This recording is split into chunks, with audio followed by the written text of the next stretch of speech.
The divine is everywhere. But this quality, this particular aspect is singular, I believe, on the entire planet. So when would have been October of 2004. I didn't care what they wanted me to do. I just wanted to be in that area because there's something there. It's like a power place. 17, 18, when I was in Italy. My parents knew about Auroville in general, because they had some friends that they're actually Aurovilian. It's an attempt to demystifying religion and bringing an individual and unique approach to spirituality that a person can relate to without dogmas and rituals. In September 2016, I came to Auroville for the first time with my wife and daughter, and that was kind of our first visit for a week we had planned, but on day one, kind of we felt at home. I think the Matrimandir will bring the world to Auroville. It's a fundamental part of what Auroville is for humanity. It evolved through humans, but it's clearly divine. My initial connection with Matrimandir was with the gardens, because I worked in the gardens. I've had some really incredibly beautiful, widening, deepening, heightening moments in the gardens. There are days where I just walk around the garden and I sit on the grass and I absorb the sunshine and the quietness of the place. That I feel gratitude that there is a place like Matrimandir also in Auroville. It is important. For Auroville, I think it's essential because it's a physical representation. It's a symbol.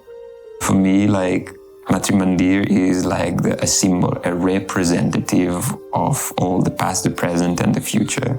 It was quite magical, I would say, because it took me 1.5 years from the time in which I started to read about it and dream about Auroville and what it would be there. And like with all that magical background, with that encounter, everything like was... To me, it's a place, it's a sacred space where I go to dissolve myself in silence. We didn't know any single human in Auroville, so we just came, with an open heart. And I remember the first few weeks must have been maybe around 2 months that I would start my every day by going to Matrimandir.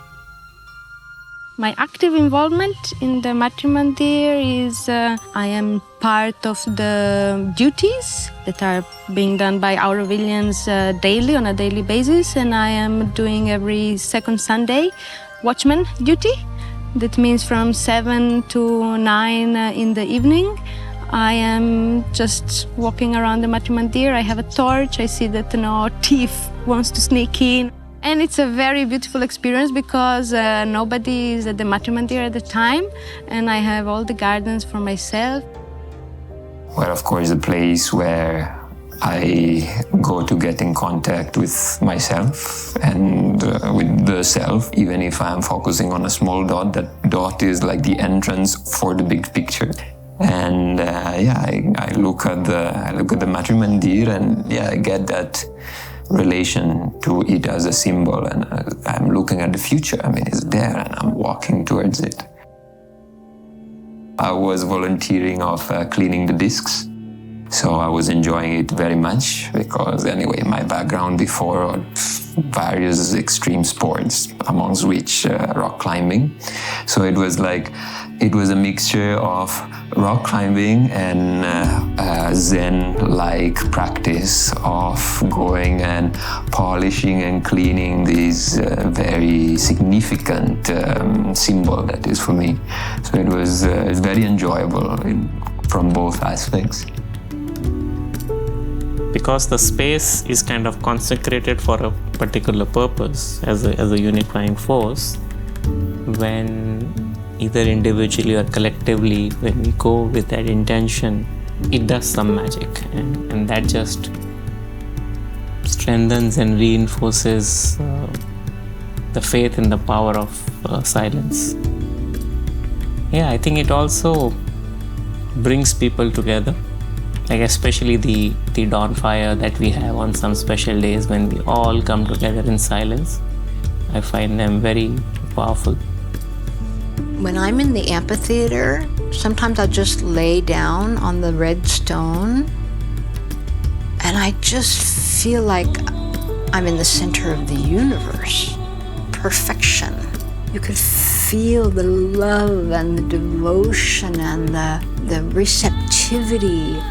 So Matrimandir means to me, it's touching the divine, it's communing with the divine. My relationship with the Matrimandir changed a lot. I can see that the first years I was going very rarely to the Matrimandir. It was not a place that would call me, because I would find it a bit also, there is a weirdness sometimes, no? Especially at the beginning, it's like this gigantic golden ball, it's a bit fleshy somehow. When I first heard that the banyan tree, which is actually the center of Auroville, is being pruned. And when I heard that, I was a bit saddened and shocked, because the banyan tree's nature, its very nature is to grow, to expand, to become endless. And my dream is to see a banyan tree that is free to grow. I think a dream would be, may the full manifestation of Matrimandir, like there are some gardens and lake and some more physical aspects yet to be manifested. May this full manifestation happen in a way that really harmonizes and brings all Aurovilians together. And I would also love to see, I think, more and more of us going there for collective silence. My dream for its future is very much connected to the dream I have for the world and for humanity. So that basically what the Matrimandir represents for me, it can be reflected more and more in what we can see around. I don't have a dream for the future of Matrimandir. For me personally, she's perfect. I mean, the only thing that I can kind of imagine is that more people will experience her.